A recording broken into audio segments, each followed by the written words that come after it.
네, 안녕하세요 여러분. 영수뱃쌤의 뱃쌤입니다.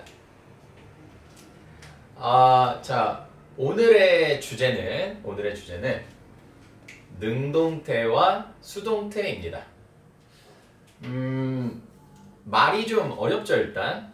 말 자체가 평상시에 쓰지 않는 그런 말입니다. 일단 공부할 때 빼고 평상시에 능동태, 수동태 이런 말은 잘 안 씁니다. 그런데 그렇다고 해서 우리가 능동과 수동이란 말을 모르느냐? 그거는 아닌 것 같아요. 그러니까 어느 정도 이상의 어휘력이 되시는 분들은 능동적 어떤 행동을 좀 이렇게 능동적으로 한다. 쟤는 참 능동적인 애야. 이렇게 능동이라는 말을 했을 때는 뭔가 약간 적극적이라는 그 개념과 연결이 되면서 누가 시키지 않아도 주도적으로 그런 일들을 해 나간다. 좀 이런 느낌이 있고, 수동적이라는 말은 아무래도 좀 당하는 느낌?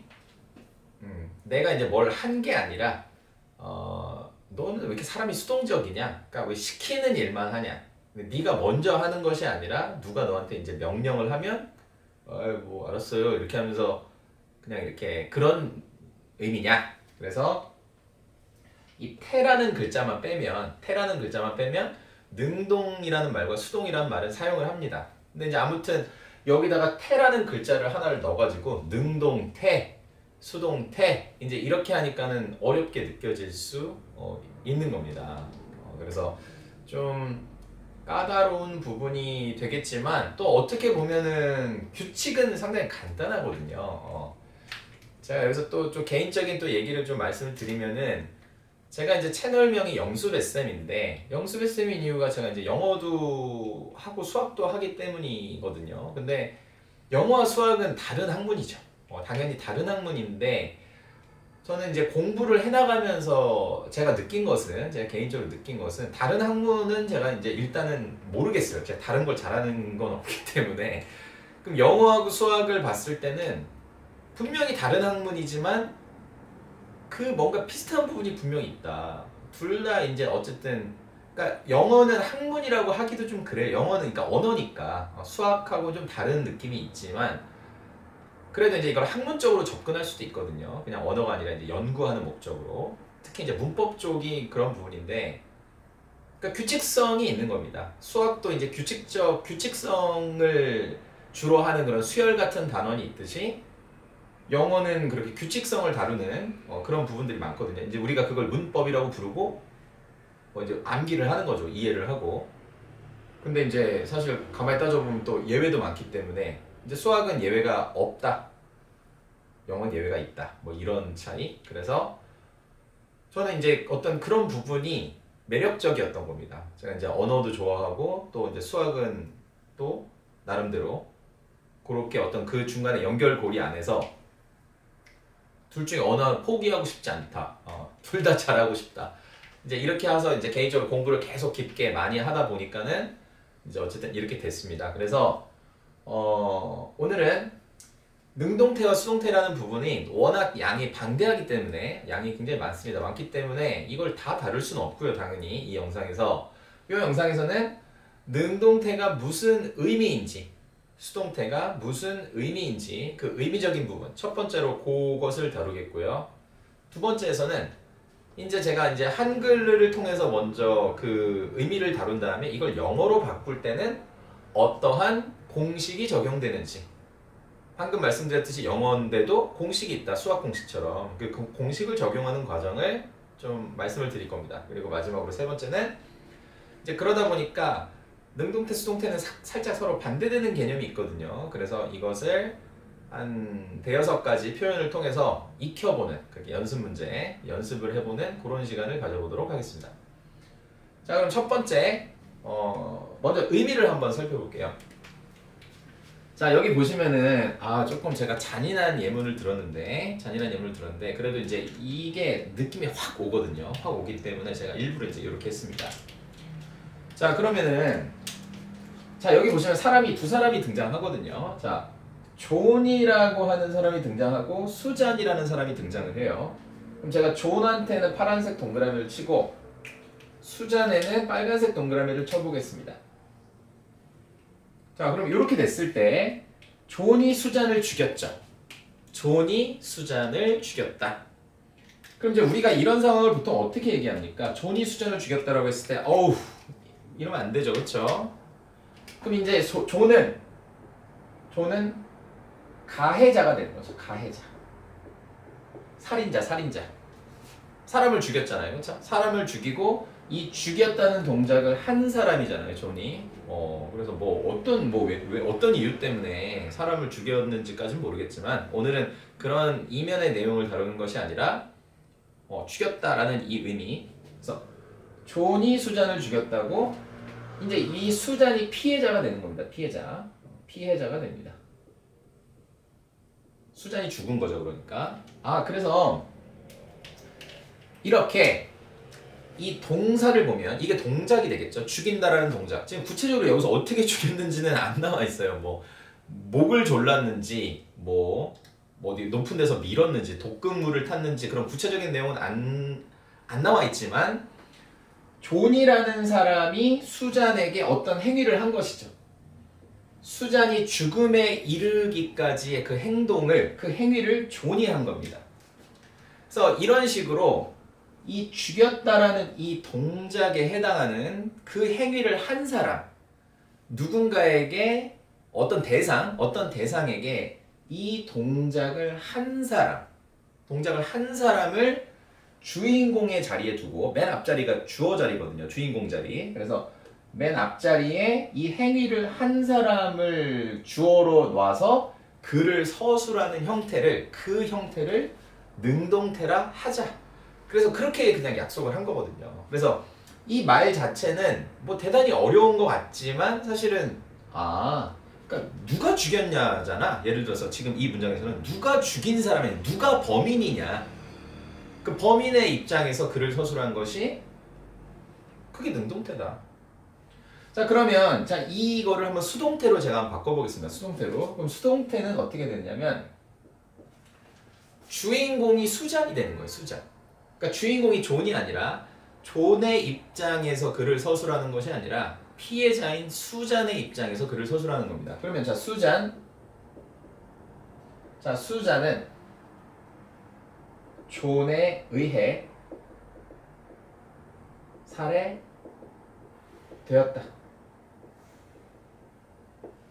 이렇게 되는 거죠. 그럼 여기 있는 수잔이 여기 이제 수잔이 있고, 수잔이 이쪽으로 왔죠, 위치가. 그리고 존이라고 하는 사람이 이제 이쪽으로 왔습니다. 위치가 좀 바뀌었어요, 일단은. 그렇죠? 그리고 아까는 죽였다인데 말이 좀 바뀌었습니다. 살해되었다. 죽었다라고 해도 되겠죠. 죽임 당했다. 이런 말도 괜찮을 겁니다. 그냥 여기는 적절하게 의미만 살리면 돼요. 근데 이건 안 되죠. 최소한 수잔은 존에 의해 죽였다라는 말을 그대로 쓸 수는 없죠. 우리가 봐도. 그러니까 이거는 사실 국어적인 내용하고 국어와 관련이 된 내용인데 여기에 죽였다라고 그냥 쓰는 것이 어색해야 되는 겁니다. 일단 그게 이해가 되셔야 돼요. 그리고 이제 여기 그 전엔 없었던 이런 말, 누구누구에 의해라는 말도 추가가 됐습니다. 이렇게. 그래서 이제 두 개를 보면 이렇게 위에처럼 다시 이렇게 가해자, 어떤 행위를 한 사람의 입장에서 그를 서술한 것이 능동태. 그다음에 이 동작을 당한 사람, 피해자, 당한 사람의 입장에서 그 사람을 주인공으로 두고 그를 서술한 것이 수동태. 이렇게 되는 것이구나. 이게 능동태고 이게 수동태다. 그러면 사실은 제가 양은 방대하다고 말씀드렸지만 양은 양이 방대한 이유는 항상 하나예요. 예문을 많이 읽어야 되니까 많은 그런 여러 가지 예문을 들어서 그걸 또 읽어보고 분석해보고, 왜냐하면 시험 문제를 그냥 쉽게 낼 수는 없거든요. 그러니까 다양한 예문이 필요하고, 또 제가 이제 그 전에 1형식부터 5형식까지 문장이 있다고 말씀드렸는데, 이제 이런 수동태, 능동태는 목적어가 있어야지만 반드시 만들 수 있는 그런 유형이거든요. 그러니까 목적어가 필요한 건 3형식, 4형식, 5형식인데 이 3형식, 4형식, 5형식을 수동태로 만들 때마다 또 구조가 조금씩 달라지거든요. 이게 시험 문제. 내기가 너무 좋습니다. 출제자 입장에서는. 그래서 그런 자세한 내용은 나중에 다루기로 하고 일단은 여러분이 요 하나의 영상 어떻게든 클릭 하셔가지고 어떤 인연이 돼서 여러분과 제가 만났는지 모르겠지만 여러분이 이 영상을 보신 이상 나가실 때는 최소한 이게 능동태구나, 이게 수동태구나, 이 정도만 알고 나가셔도 그 시간이 아주 의미 있게 사용되었다. 저는 이렇게 판단을 합니다.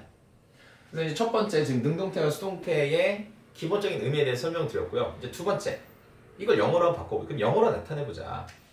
그리고 이제 시제는 사실 뭐 현재형도 있고 진행형도 있고 뭐 완료형도 있고 여러 가지가 있지만 오늘은 가장 기본적인 형태 그리고 해석을 했을 때 가장 자연스러운 과거형을 기준으로 설명을 드려보겠습니다. 자 그러면은 존이 수잔을 죽였다니까 이걸 영어로 바꾸면 이렇게 되겠네요. 자 영어로 바꿔서 John killed. 자 kill이라는 동사를 사용했습니다. ed를 붙이면 과거형이 돼요. 그래서 John killed. 존이 죽였는데 Susan. 이러면 그냥 영어가 되는 거예요. 이게 영어 한 문장 된 겁니다. 아무리 간단해도 이건 그냥 영어가 맞아요. 어법상 잘못된 부분이 없습니다. 어색한 부분이. 그래서 우리가 John 이 부분을 S, 이 부분을 V, 이 부분이 O가 되겠네요. 특히 저는 이제 3형식이기 때문에 V3라는 이런 말을 붙였었죠. 동사에다가. 구조를 조금 더 이렇게 숫자화해서 내 머릿속에 구조화해서 넣어놓는 것도 분명히 도움이 된다. 문법 시험을 풀 때는, 문법 문제를 풀 때는. 그래서 SVO의 구조다. 그래서 John killed Susan. 존이 죽였다 수잔을. 자 그러면 이제 이것을 수동태로 한번 바꿔보겠습니다. 그럼 수동태로 바꿀 때 우리 한국말에도 그랬듯이 자리가 바뀌어야 돼요. 그럼 여기 있는 수잔이 이제 앞쪽으로 오겠습니다. 이렇게 앞으로. 자 앞으로 이동을 해서 수잔. 자 수잔이고 자 이제 지금서부터 이제 정신 딱 바짝 차리시고 챙기시고 졸리신 분들 지금 한번 살짝 화면 멈췄다가 물 한 잔 드시고 좀 뭐 목캔디 하나 드시고 이렇게 잠 깰 수 있는 그런 여러 가지 방법이 있지 않습니까? 자 여기까지 좀 졸리셨던 분들 여기 한 번만 잠깐 집중해 주세요. 자 그래서 여기 자 보시면 이제 수잔인데 이제 여기서 제가 말씀드린 수동태는 공식이 있다. 공식이 존재한다. 그 공식을 반드시 적용하셔야 됩니다. 이것만 적용해도 문제 맞힐 수 있어요. 충분히. 너무 쉽습니다. 사실 어떻게 이제 익숙해지기만 하면. 그리고 수능에도 나올 수 있죠.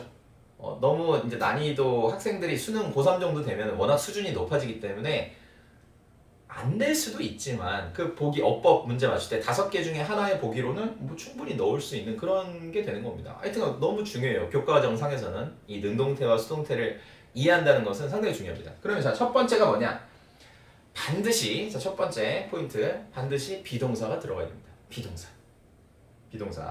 그래서 수자는 여자기 때문에 여자면서 여자 사람이면서 한 명이죠. 한 명이니까 그리고 이제 is 아니면 was입니다. 여자 사람 한 명일 때 is 아니면 was인데 원래 문장에 지금 시제가 죽였다거든요. 그러다 보니까 이걸 바꿔도 죽임 당했다. 계속 과거형이에요. 그러니까 과거에 맞는 시제의 비동사를 써주시면 됩니다. 그래서 첫 번째 비동사는 뭘 쓰면 된다? 이제 was를 써주면 되는 겁니다. was. 첫 번째 비동사 was를 썼습니다. 자 여기까지 이해되셨죠? 자 공식이라고 말씀드렸습니다. 공식 이제 이렇게 그냥 만들어진 겁니다. 이걸 뭐 누가 만들었는데 왜 이렇게 되네라고 이제 왜라는 질문을 하기에는 좀 적절하지 않다. 이렇게 하기로 했으니까.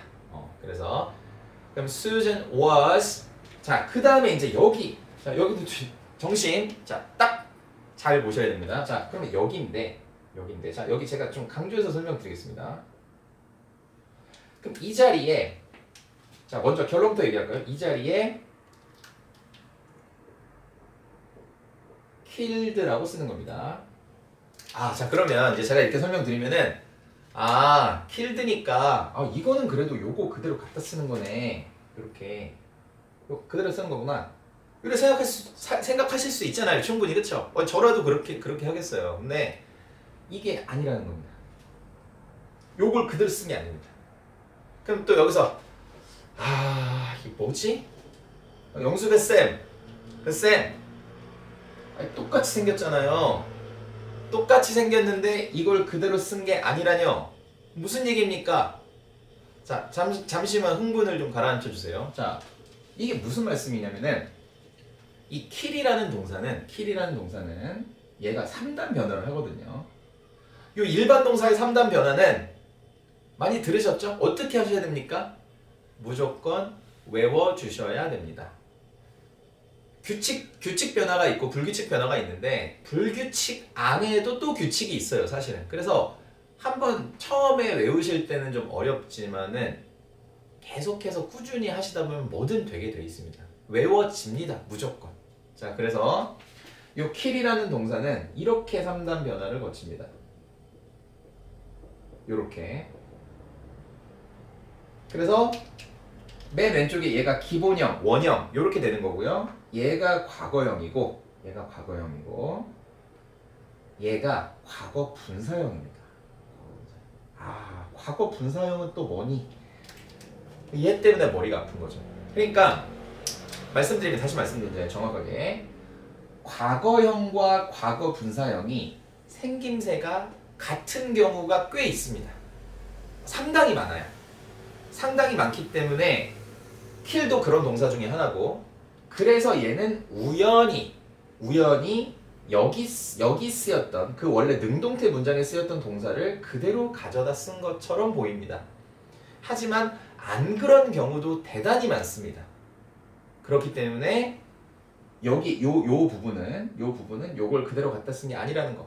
그리고 또 여기서 이제 역발상을 하게 되면 출제자는 이것을 노리겠죠. 출제자는 이것을 노려서 여러분 여기에 쓴 것은 과거형이 아니라 과거 분사형을 쓴 것인데 과거형과 과거 분사형이 똑같은 형태의 동사가 상당히 많기 때문에 이것을 이용해서 능동태와 수동태를 제대로 구분하지 못하는, 공식을 제대로 적용하지 못하는 학생들, 깊이가 좀 낮은 학생들, 얕은 학생들을 잡아내겠다. 이런 출제 의도로 얼마든지 낼 수 있는 거죠. 실제로도 많이 나오고요. 그래서 다시 한번 강조드리지만 여기 있는 killed는 요걸 그대로 갖다 쓴 게 아니라 동사가 3단 변화를 하는데 kill이라는 동사는 과거형과 과거분사형이 같다 보니까 마치 이것을 그대로 쓴 것처럼 보이는 것뿐이다. 그래서 이것을 익숙하게 다른 형태를 이 세 개가 다 다른 경우도 있거든요. 주로 이제 이 세 개가 다 다른 경우를 통해서 연습을 하시면 좀 더 구분이 쉽다. 이렇게 이제 그런 것도 제가 나중에 다루겠습니다. 나중에 다룰 테니까 걱정하지 마시고.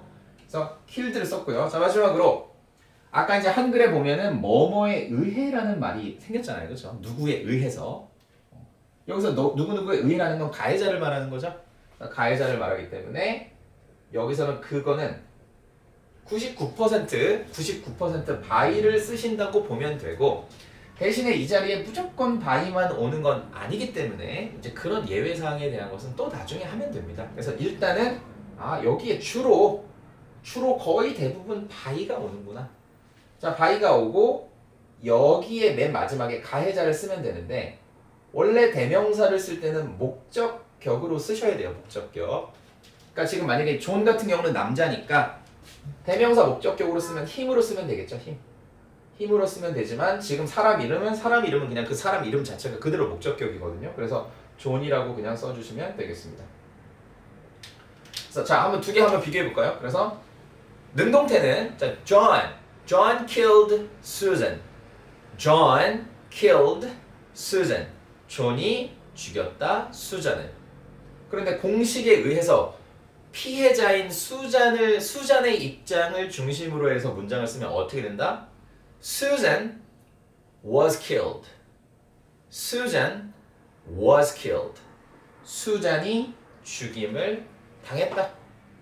여기서 was 빼면 큰일 나는 겁니다. 아니, 우리가 정말로 이게 세상 살아가다 보면 억울한 게 가해자와 피해자가 바뀌는 경우잖아요. 도둑놈과 도둑 맞은 사람이 바뀌고 이게 상황이 완전 바뀌어버리는, 우리가 이런 걸 통해서 영화를 찍고 막 이럴 때 우리는 거기에 몰입하게 되는 거잖아. 저 사람은 억울해서 어떡해. 나중에 진실이 밝혀지고 사필 규정이라고 다 해서 인과응보 뭐 이런 거 있지 않습니까? 권선징악 이런 것처럼 가해자와 피해자가 바뀌면 안 되는 거겠죠. 근데 여기서 만약에 여러분 한번 생각해 보세요. 내가 여기서 was를 쓰냐 안 쓰냐가 영어 이놈의 영어 진짜 짜증나. 이거 뭐 이거 왜 써야 돼? 이렇게 하면서 이거 만약에 was 안 써주시면은 수전이 죽인 겁니다, 이거 여러분.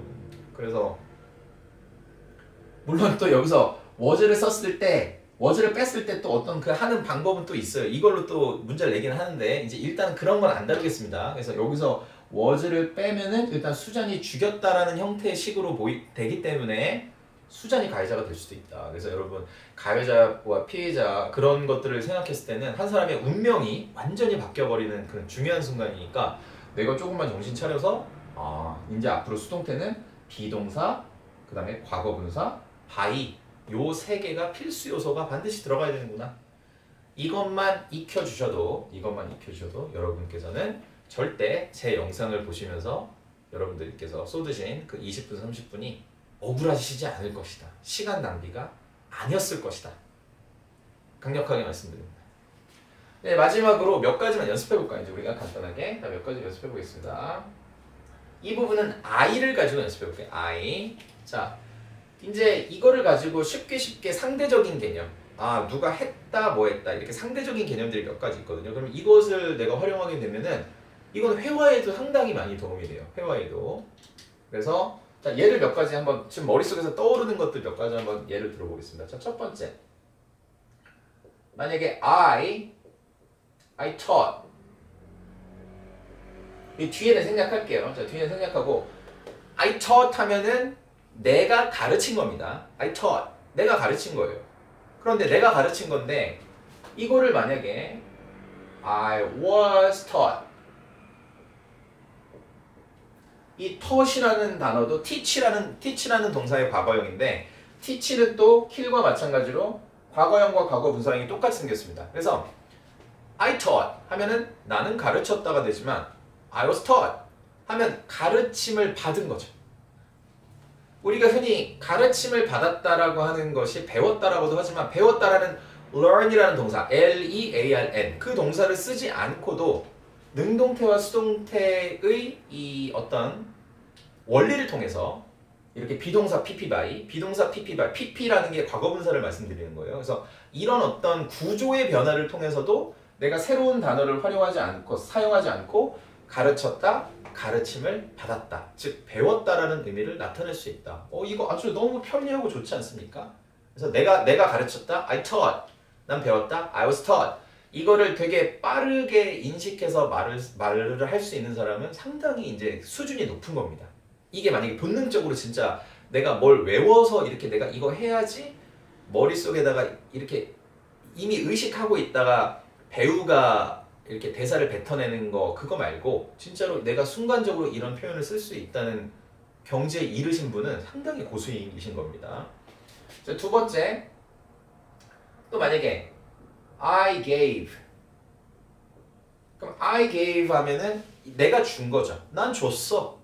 여기 뒤에는 그냥 생략하는 겁니다. 일단 여기 뒤에까지 가면 길어지거든요. 그래서 일단 오늘은 핵심만 설명드리는 거니까 I gave 하면 내가 준 건데 이것도 어떻게 할 수 있냐면 I was given. 이제 처음 나왔네요 오늘. 이 give라는 동사는 과거형과 과거분사형이 이렇게 다르게 생겼습니다. 그러니까 여기는 I was gave를 쓰면 안 되고 I was given 이렇게 써주시는 거예요. 그래서 이건 나는 줬다. 내가 준 거고 I was given은 난 받았다가 되는 겁니다. 줌을 당했다는 건 누군가한테 너무 어색하잖아요. 한국말로. 해석이 잘 안 될 정도로. 그래서 줌을 당했다는 게 무슨 말이지? 내가 받았다는 얘기구나. 그래서 I was given 이렇게 할 수 있고 자, 또 뭐가 있을까요? 자, 한번 만약에 I told 그러니까 I told 하면은 나는 말했다죠. tell이 말하다니까 tell의 과거형입니다. I told. 근데 I was told. 이거는 들었다가 되는 거죠. 말함을 당했다, 들었다. I was told. I was told. 이렇게. 이것도 너무 정말 유용한 표현이고 또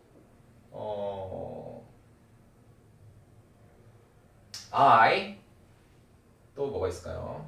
원래 이제 이게 참 신기한 게 평상시엔 생각이 잘 나요. 평상시에 생각이 잘 나는데 꼭 이렇게 예를 들어드리려고 하면은 갑자기 또 생각이 이렇게 잘 안 나면서 당황스러운 거예요. 아 이거 하나 생각났네 그러면서 자 I bit bite라는 동사 누굴 깨무는 게 있거든요. I bite bite는 깨무는 건데 그걸 과거형이 bit이거든요. I bit 근데 요거 I was bitten 깨물림을 당한 거죠. 이게 물린 거죠. 아 이게 뭐 여름 되면은 여름에 정말 최악의 생명체 뭡니까? 모기죠. 그럼 모기는 여기서 이제 I bit인데 모기가 날 물었으면은 나는 모기에 의해서 물린 거죠.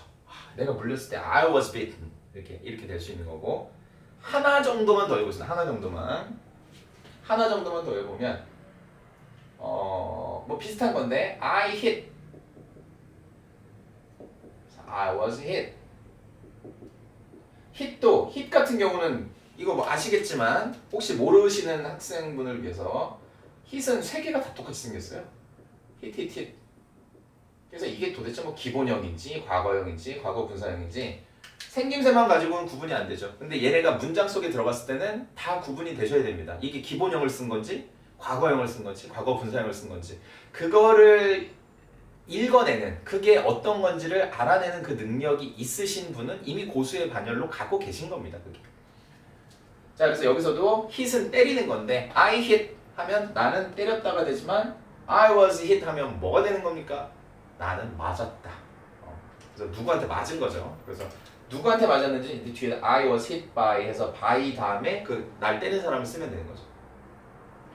자 그래서 자 오늘 한번 요 시간에는 오늘 생각보다 좀 길게 다른 영상에 비해서 좀 길어진 것 같긴 한데 자 그만큼 능동태와 수동태가 중요하다고 생각을 하시면 되고 제가 말씀드리는 모든 내용은 사실은 시중에 우리나라가 뭐 문제집이 워낙에 많고 또 출판사도 좋은 출판사도 많고 해서 기존의 어떤 여러분들이 공부하실 수 있는 그런 교재들은 일단 엄청 많습니다. 하지만 그런 활자들은 어떤 우리한테 그 중간에 그 세세한 내용들을 전달하지 못하다 보니까 초심자분들께서 그런 교재로 처음에 공부하기가 쉽진 않다. 그래서 언어라고 하는 것은 사실은 누군가가 옆에서 그러니까 언어 자체는 그 환경에서 자유롭게 배우는 것이지만 이게 문법이라든지 어떤 이렇게 효율적으로 빠른 시간에 배울 때는 누가 이렇게 설명해주고 뭐 중간에 좀 썰도 풀어주고 이렇게 하면 좀 쉽게 우리가 이해가 되는 건 사실이잖아요. 그래서